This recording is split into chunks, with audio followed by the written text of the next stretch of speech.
Ja, precis. Precis. Gud, I'm so big. Ja, när jag var min första. Ja. We're live. Is everyone ready? Yes. Good morning, and welcome to day 3 of Gothenburg Tech Week.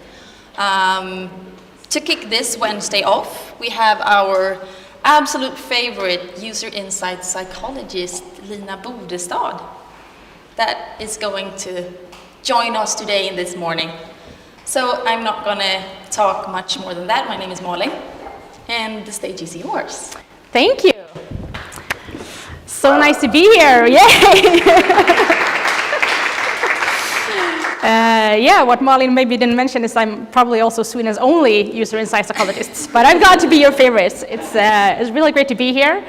We have some people here with us. We also have some people I know watching on a live stream, so hi to you guys. Good morning as well. So today we're going to talk about this this tiny subject of the case for ethical, sustainable, and human-centered design. So we're going to save the world now in about 1 hour together. So let's get started. So I'm Lina. This is me. This was my first vacation trip to another country when I was 6, to Mallorca. I was very excited about that. And fast forward a few years, I'm a psychologist. I worked 7 years in educational psychology.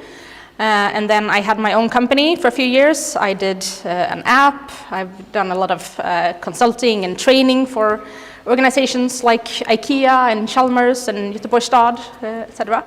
And then about 2 years ago, I was like, yeah, I've had my own company for a couple of years now. It's fun, it's challenging, but it can also be a bit lonely. So I was like, yeah, I want to find a context. I want to find somewhere to work with colleagues again, but I don't want to go back to a traditional psychologist role. And I stumbled upon the field of UX, user experience. Yeah, I hope the audience knows UX. And I discovered that there is a trend now in UX, both that people who work in UX now, they are going back to school to study more psychology and sociology because we want to understand our users even better, but also the other way around, that psychologists and sociologists and ethicists and these kinds of people are getting into the tech field because we feel that we can contribute with perspectives on how people work, how users work, etc. So I went to a consulting firm in Gothenburg called Layer 10, and I brought pictures and diagrams, and I tried to explain to them why they should hire me as the Sweden's first user insight psychologist. And they were like, yeah, we don't really get it, but it sounds really exciting, so let's give it a shot. You can start in April. And I started in April 2020. Which we all know it's also when the pandemic started. But it's been a really exciting ride so far. Today I work with a marine tech company as a consultant, and I've done a lot of different things this past year and a half, a lot of training. I think I saw one of my students here before, and worked with some startups and some different things. So that's a little bit about me. And I'm going to explain a little bit more as well later what a user insight psychologist does. But that's a little bit about me. Yeah, here's Layer 10. We are here at Parkeringsplatsen in Gothenburg. So feel free to swing by for coffee if you're in the neighborhood. And today, what we're going to talk about, firstly this, how do the digital products and services we design today connect to the society we want to have in the future? So we're going to talk about that a little bit. And we're going to talk about who takes the overall responsibility in the lawless jungle of the internet. You can start guessing now. And also we're going to touch upon who considers the social, psychological, and health-related consequences of our design decisions. So it's quite a lot to cover, and we're going to dive into this together. There will be some interaction where you guys will be talking to each other. So if you're in the audience online, in those sections, you can either talk to someone you have with you, or you can write down. You can also write in the chat so we can get answers from you as well. So we're going to start with some warming up discussion. And so if you just turn to the person next to you, like 2 and 2 or 3 and 3, and just discuss for a couple of minutes, if you consider an app that you use daily, think about what that app costs you and in which currencies. So does it cost you, and does it take your time, your focus, your mental well-being, your physical well-being, your attention, your self-esteem, or other things? So just take a quick moment to talk to each other about some app you use daily and what that app costs you. Yeah, fire away.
Yeah, we're gonna pause the discussion there, and if you're watching online, you can also send comments in the chat about this. But I love to hear the hum of you guys discussing this, and of course you can continue later. So I'll be curious now to just hear quickly from, does anyone want to share something you talked about? I think we have 2 microphones as well.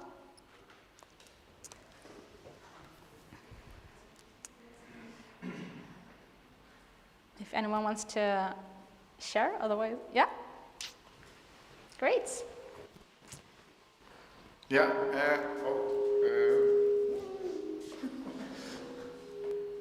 we talked about Google Maps as an app that you use in your everyday life. It saves you time, it helps you focus on the road because you don't have to think about, where I'm going. Also mental well-being. I know that I'm taking the fastest path to my destination, but it costs me lokalsinne. I lost it. I use Google Maps all the time, so I don't find my own way anymore, especially when I'm driving, because where am I? I have to start Google Maps to find my way.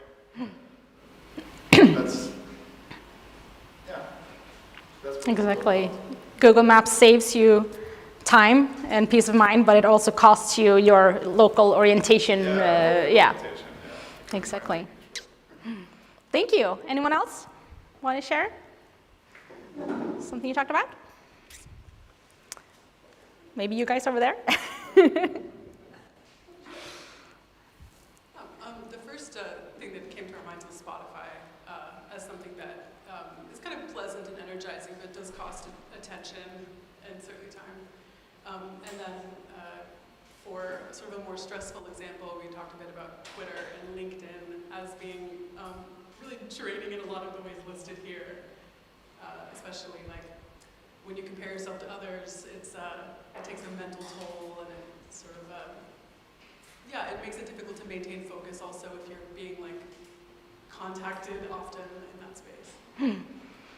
Exactly, how Twitter and LinkedIn and the social media can be draining in many of these ways. They take your attention, and they're like poking at you with attention and notifications, and yeah, absolutely. Thank you guys for sharing. This is, I think, quite a simple question to ask yourself, but I think this is one of the questions that we need to be asking ourselves a lot more, both as consumers or users of digital services, but also as designers and developers. What do the products, the apps that we develop cost our users, not just in money, but in all these other currencies? All right, great. So I'm going to talk a little bit more now about my approach as a user insight psychologist to what I think that I can contribute, and what I think that other people from my field can contribute, and how we can look at UX in perhaps a broader scope than it's sometimes done today. So I call this the pyramid of design. And if we start at the top, as the sort of smallest part, I just call that info design, and that could be how you design just a Word document or an infographic or a folder or something. So how we design information. That's we do it every day, and we maybe don't put very much thought into it. So I'm not going to dwell on that. But then we have product design, and this is perhaps what many, at least who are not in the tech industry themselves, believe that UX is very much about. You're designing digital apps. You're making them look nice. You're designing programs and software and apps. And that's, of course, absolutely a large part of what UXers do. But it's not the only thing. So then if we go one step further, we find service design, which is a little bit broader, how you design more of an overall experience that is not just a physical or digital product, but more of an overall service to your users. And so then we could stop there, and we could cover a lot of what UXers and service designers do. But then, for me, coming from another background, I say, well, there are two more layers here. So first, we have organizational design. So if we are a company, we are an organization, and we say that we want to put users first, that we want to have a human-centered design, we want to design with our users in mind, how do we need to be organized? Who needs to work at our company? How do we need to work in teams, or how do we organize our work so that we can actually make that a reality? I just have one very concrete example of when this doesn't always happen. I had a colleague who worked at let's just call it a very big car industry here in Gothenburg, one of them. And she was working in UX. And so she and her team, they were working with the digital design, and then there was also a graphic design team. And these two teams were literally in separate buildings with separate entrance codes, so they could not even go physically and visit each other and collaborate. They were so separated. And of course, that makes it very hard to, it can be little things like that, it can be larger things, but how we are organized can also impact how user-centered our products and services can be. And then, again, because I'm a psychologist, there is one more layer still, and that's what I call social design or societal design. So how do the digital products and services that we design and create today impact the world, really?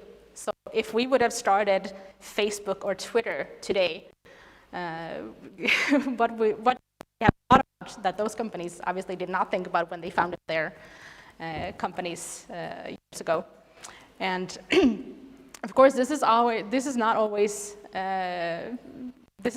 can be very hard to know beforehand. But the earlier you start thinking about what kind of impact could this product or service have, and what are the risks, and what do we need to do to prevent some of those risks, then the better. Because, yeah. So to me, all of these layers are connected, and ideally we should try to consider all of them together as a whole when we want to create user-centered products and services. Any questions, any comments from the digital audience, or questions from you guys here? No?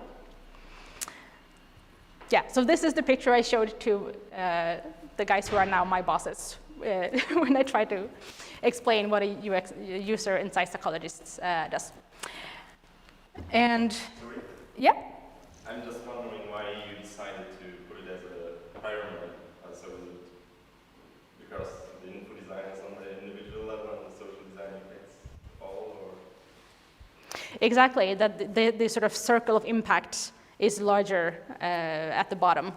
So how you, but I mean, they're all connected, but society is broader than the individual, so that's why I used the pyramid. Probably I've used another shape as well, but that was my thinking. Yeah? And yeah, as I mentioned, so this is what some people think UXers do, is that it's only about product design. You're designing apps, but it's not. And yeah, coincidentally, this is what an organizational psychologist, which I used to be, does. We work very much with organizational and societal design. So yeah, and my job is to seamlessly integrate all these levels with each other. So let's do another quick discussion, and let's talk about a word that in Swedish is quite loaded with connotations, and maybe in English as well. So we just want to take a moment again with your neighbor and discuss what comes to mind when you hear the word power. So discuss that with your neighbor, just a couple of moments here.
So we were talking a little bit about maybe power being associated with control in some situations.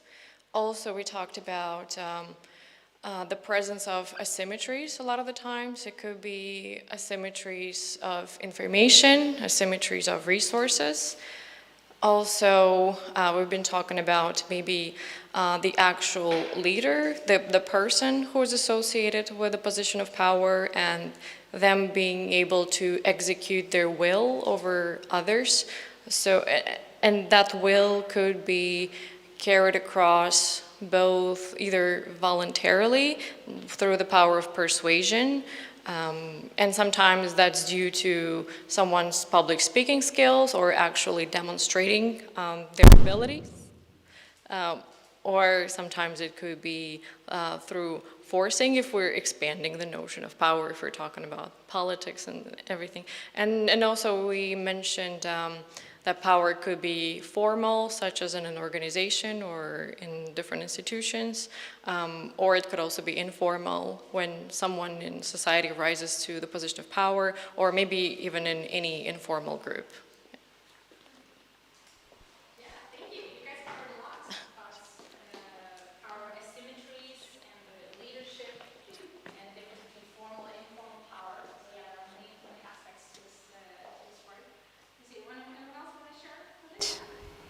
You guys, maybe?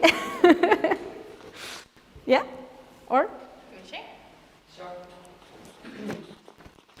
Well, so we also talked about what you were saying, and structural power and political power. Then also, I think what I was saying was that I felt that power could also be the possibility of change. So it could also be something good. It's kind of like a thrilling thing. It's scary, it's big, but you're interested in it. You kind of want to reach it to achieve change and stuff. So, yeah. Anything else we said?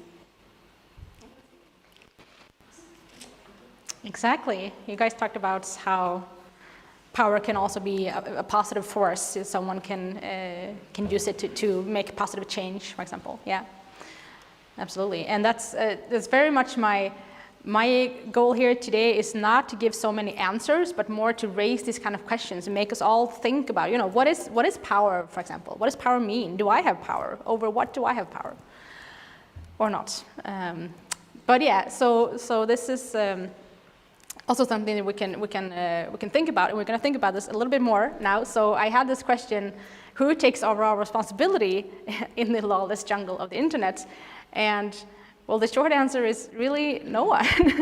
I mean, of course, there are countries, they still have their laws, and their laws still apply on the internet, obviously. And we have, big collaborations like the GDPR in Europe, etc. So there are, of course, laws on the internet. It's not all free roam, but also the internet has evolved quite recently. I mean, it's not in the whole scope of human history. It's a very short time we've had the internet, and it's kind of an entity that is hard to regulate because it doesn't acknowledge borders between countries, and it's a kind of a universe of its own, or what is it calling now, Mark Zuckerberg, multiverse or omniverse or something? Yes, yeah, that sounds really scary.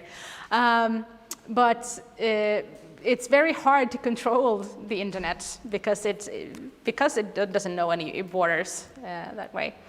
So, and I think this is also something that has become more and more apparent now, that in the early days and before, each company, they made their own product and then they sold it, and then people bought their products, and it was like, yeah, buying and selling, and it's a marketplace. But now the internet is also like its own universe, and there is sort of different rules that apply there, and it's harder to enforce rules as well.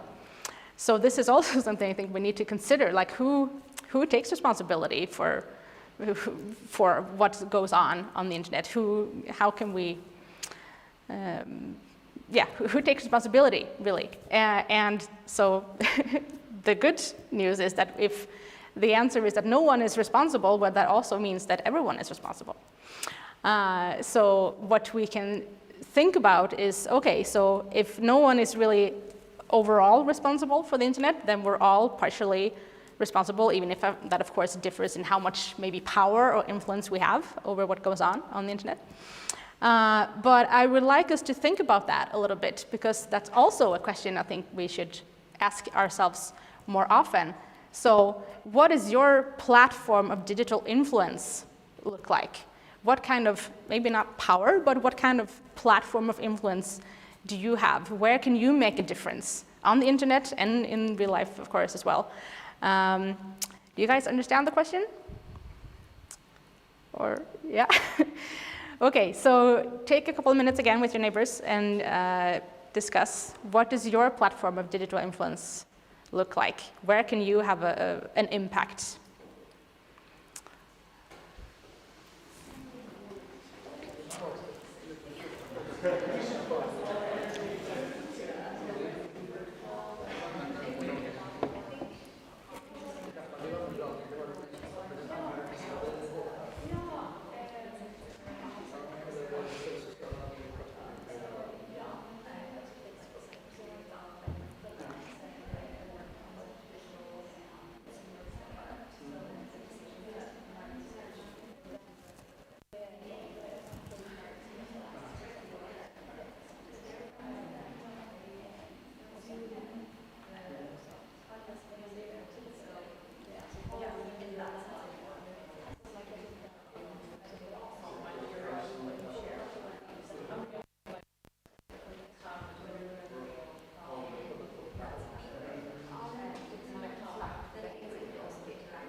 Är det några kommentarer?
Yes, we're going to pause the discussion again. And I would, of course, again, like to hear what you guys talked about. If anyone wants to share. Yeah, we have someone? Great. So we kind of saw it from 2 points. One is on the job level, you can make an impact. So for example, we have a researcher amongst us, so you can make research and share knowledge about what impact does the digital platforms have, or as a teacher as well. And then on the other side, as an individual user, there was quite a discussion about it, how much impact you can really have. So you can always decide not to follow a certain trend or download or use a certain app. But then we were like, yeah, what impact you can make if like a million others use it and you don't. And yeah, I don't know, you had a discussion at the end. Yeah, something just, it just reminded me as you were talking about the example when the Black Lives Matter movement was like really prominent, and there was like Black Tuesday, I think it was called, and then a lot of people hashtagged Black Tuesday or Black Lives Matter, but it actually was negatively impacting people who were going to these protests and trying to find out information about where they were. So like, there's a lot of people who were guilty of thinking that they were doing good, but actually they were like disrupting the feed on Instagram by not allowing people to see where they had to go. So that is definitely like an example of how you have an influence digitally. Exactly. So you guys talked about how you can impact as a researcher or a teacher, but also as an individual, and how that you can use that both for sort of good influence, but also how that sometimes can be misguided if a lot of people flood a hashtag to sort of flood out important information. Exactly. Thank you. Let's see, anyone else want to share something you talked about? No? Okay. So we're going to move on. We're going to talk a little bit about ethics now. Ethics in design. And this is a quote I kind of like. It is difficult to get a man to understand something when his salary depends upon his not understanding it. And this is taken from a book called Ruined by Design by Mike Monteiro, which is also in the book tips I'm going to give at the end. And to me, this is about, this puts the finger on something important, because we who work in the tech industry now, we need to ask these kind of sometimes difficult questions about ethics. You know, what are we contributing to? Are there ethical dilemmas or considerations in our products? Of course there are, but how do we talk about them? Do we think about them? Do we take them up with our user base? How do we approach them? Do we pretend they don't exist? So I'm going to talk a little bit now about how we as designers or developers can use our platforms of influence to contribute to a higher ethical, how do you say, for companies to be more mindful of ethical decisions. So one thing that I think is very important as a designer, as a developer, as someone who works in the tech industry, is how can I be an advocate for those who are not in the room? And that can be the users, that can be the users in general, it can be a specific group of users, it can be a specific group of people that is not represented or given a voice, or whose perspective is not taken into account. So that is something that is important to consider. How can I be a voice for those who are not in the room? But also, for example, when we look at our company, if we look around and say, okay, but who does not work here? Whose perspective do we not have? Are we perhaps a very homogeneous group here who are all the same people with the same backgrounds, or do we have any sort of diversity in perspectives? And if we are very homogeneous, could we perhaps change that? Would there be benefits to changing that?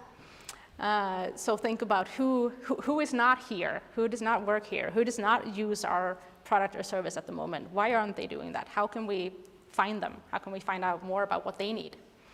How can we gather their perspectives? And that's also in the same way, in the same vein, that empathy is not always enough. If you are familiar with UX design, there is a model called design thinking, which is sort of a 5-step simplified model of how to approach, how to gather insights from the users you're designing for, and then test and prototype and test with the users. And the first step of those 5 steps is empathy. And there's an idea that, yeah, you need to start with empathizing with your user. You need to understand their needs, understand who they are, what they want, how you can make their lives better. But going out and empathizing is not always enough. Maybe we also sometimes need to think about, okay, are we missing these perspectives in our organization? Do we perhaps need to hire more people of a more diverse base somehow, to not just go out and ask these questions a few times a year, but to actually have them more in-house? And also as designers, and this can be a bit of a dilemma, obviously, but sometimes, you guys were talking a little bit about that. How can I, as a designer or developer or someone who works on a digital product or service, how can I be a gatekeeper? Can I sometimes put my foot down and say, hey, this is not okay with me. We cannot make the product this way. We cannot have this dark pattern, or we cannot have this solution that will perhaps lure users to do things they don't want to do, or we talked about costs earlier, how apps and services can have different costs. And if we see as designers or developers that, yeah, this is, I'm not okay with this, we need to have a discussion. And of course, it's easy to say, it's not always easy to do because of power imbalances and other things.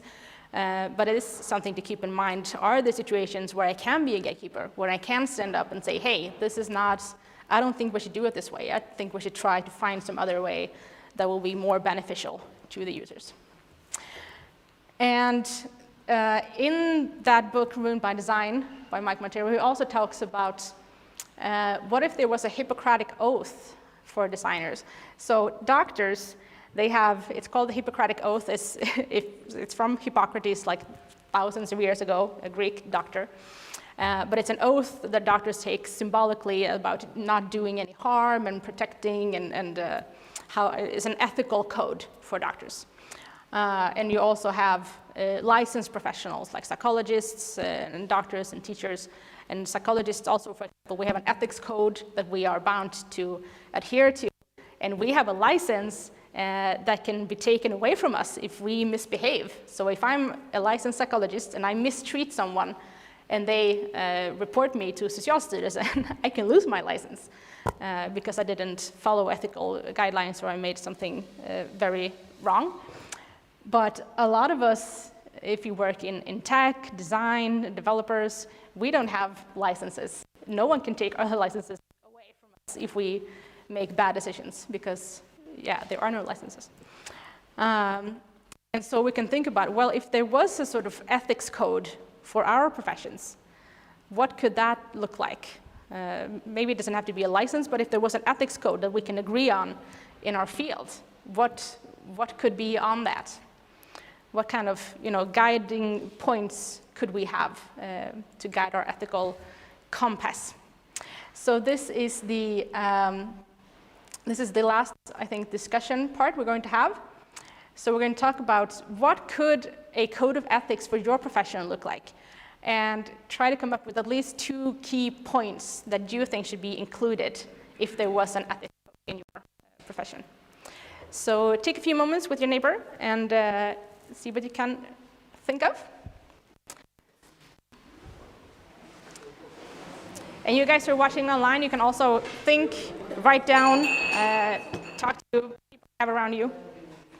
And we'll take a few moments for this.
Okay, we're going to wrap up the discussion, and it would be very interesting actually to hear from, just briefly from the groups we have here. So we can maybe start with you guys, if you just want to say something, or you don't.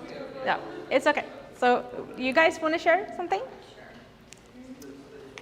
We had a long discussion about different ideas, but two things that were mentioned were having like anti-bias training for everyone who joins the company, so everyone can be aware of what their like inherent biases are that otherwise maybe you don't know of, and then in terms of doing research for the products, making sure that you have a representative sample of participants, so that you're not just always speaking to like, I mean, in my case, I'm from Canada, like not always just like white English speaking people, but people from all over the world. And maybe that means like you have to hire translators and whatnot, but still getting those people's opinions.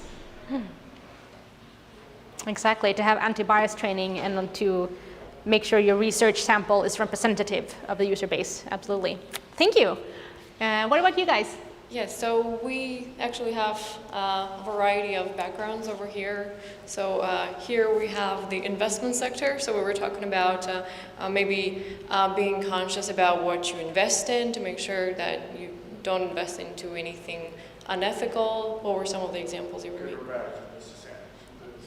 Yeah, just to make sure you invest into something that's good for society. Then we also have a UX designer here. A student. Yeah, so like you were saying, they're also...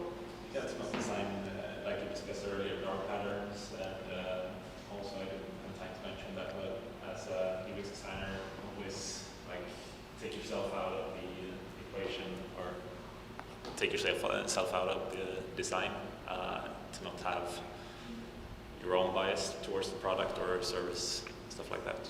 Yeah. And then we also have some project management expertise in here in different industries.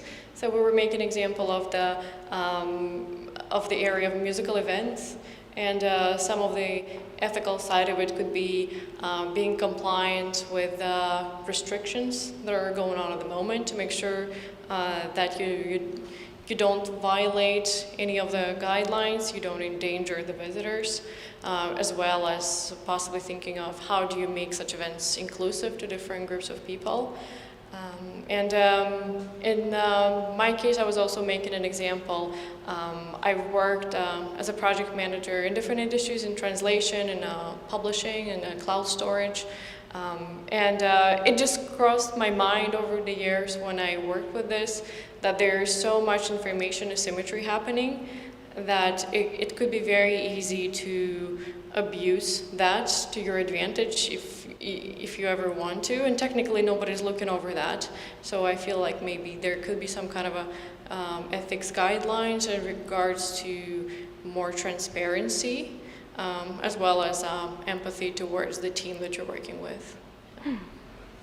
Great, thank you. So you guys talked about ethics in investment, what to invest in and not, and UX, how to take yourself out of the equation as a designer, so to not bias the design, and project management, and musical events, how to make them inclusive. So yeah, there are many professions that have their own ethical challenges.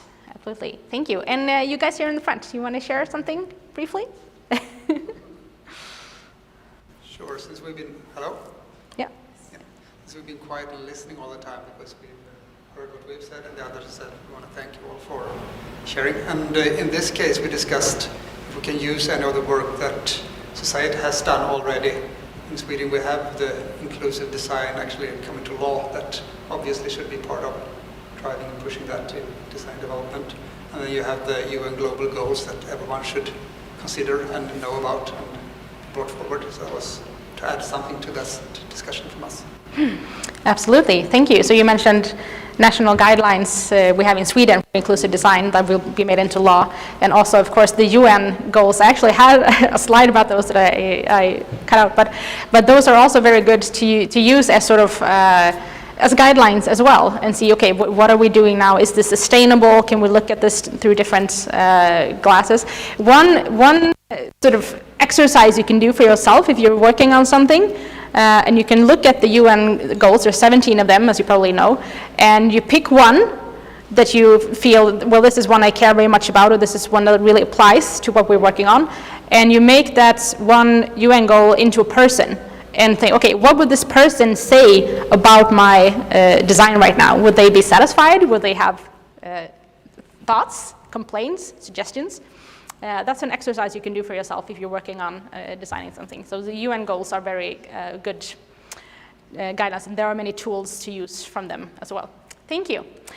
All right, so we're gonna just look at, and you've been touching upon this already, guys, but we're gonna just briefly look at some ethical considerations, because obviously ethics is very little black and white and very much grayscale, right? So on the one hand, on the other hand, there are many considerations to weigh against each other, but at least weighing them, at least asking questions and thinking about it can make a big difference.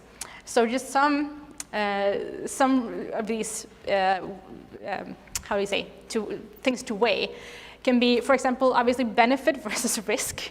And that could be about, you know, facial recognition cameras, to use that in crime prevention.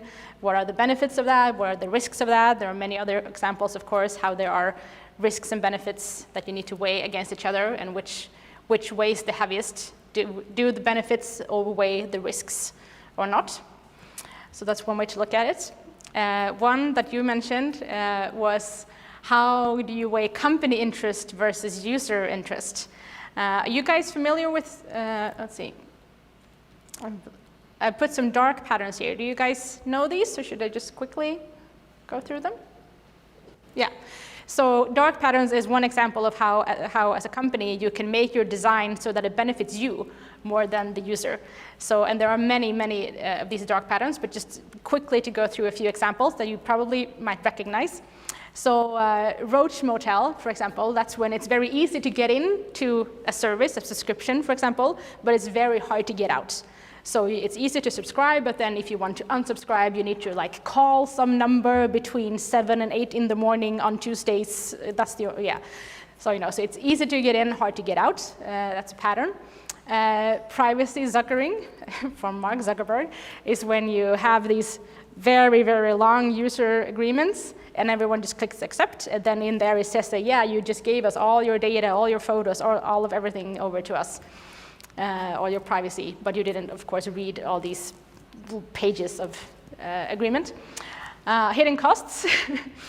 I don't know if you guys have ever booked a flight with Ryanair, but when I do, it's like, you know, okay, let's do it now, because it's so many like clicks, and they try so much to add like insurances and pay for luggage and pay for food, and they just want you to pile on fees and costs that you that weren't mentioned in the beginning. We said, oh, go to London for 99 kroner, yay! And then you start, and then it adds up, yeah. So hidden cost that just sneaks into the shopping basket or added is a dark pattern.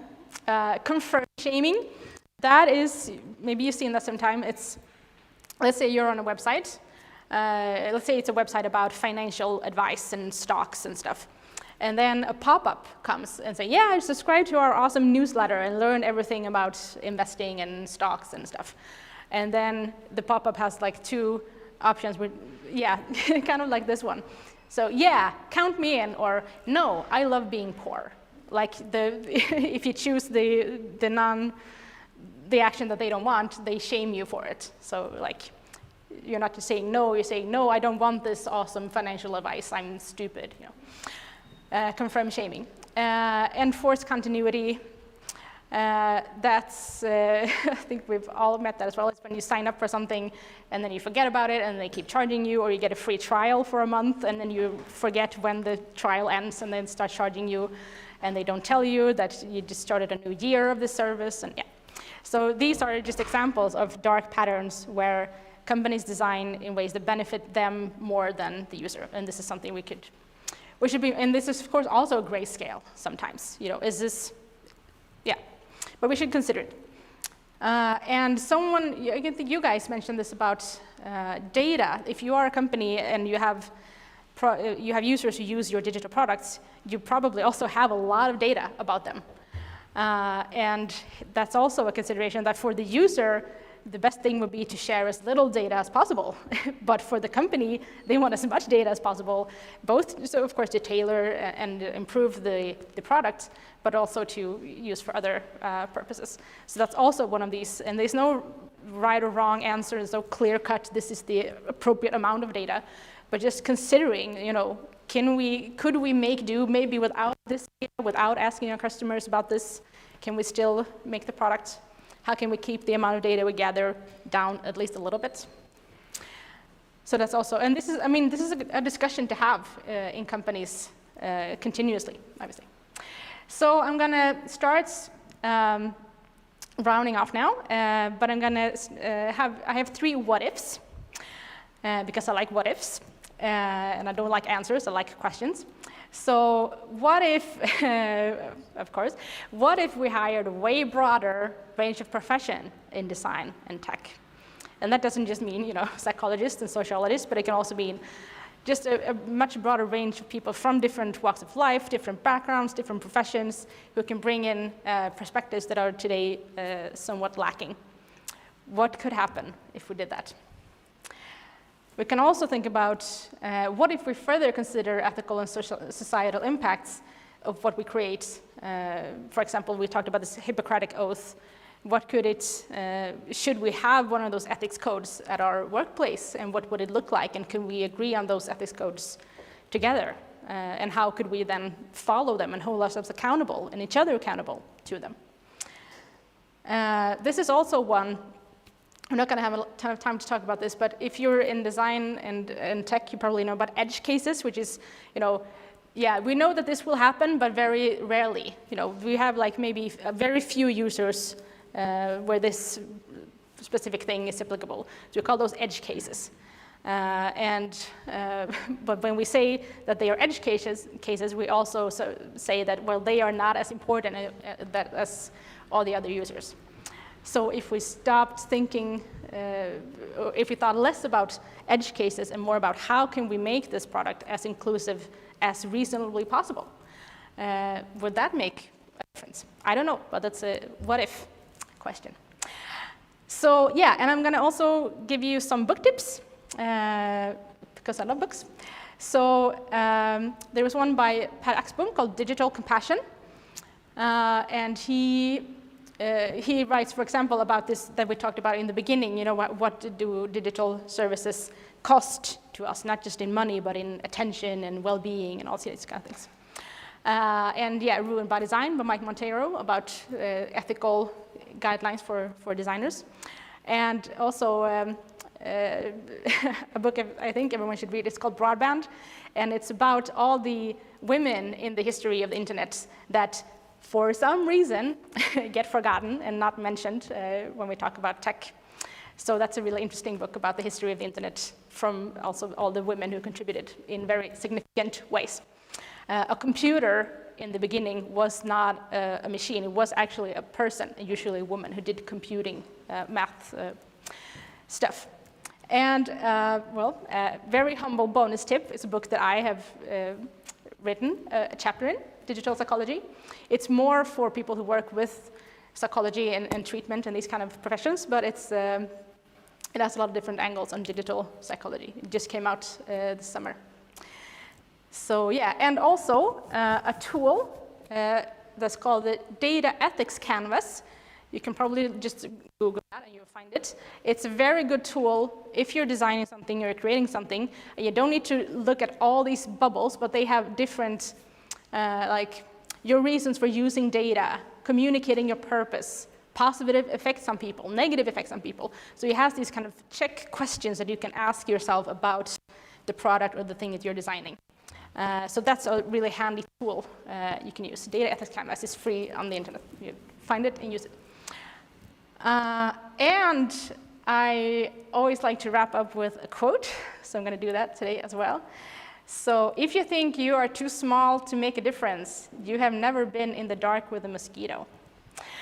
And with that, I'll say thank you so much. I'm going to be here for a little bit if you guys have questions. So nice to have you here. Thank you guys also for watching online.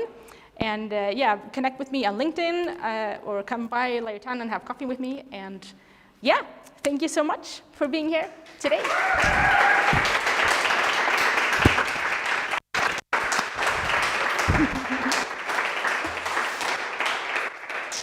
Great. Do we have any questions?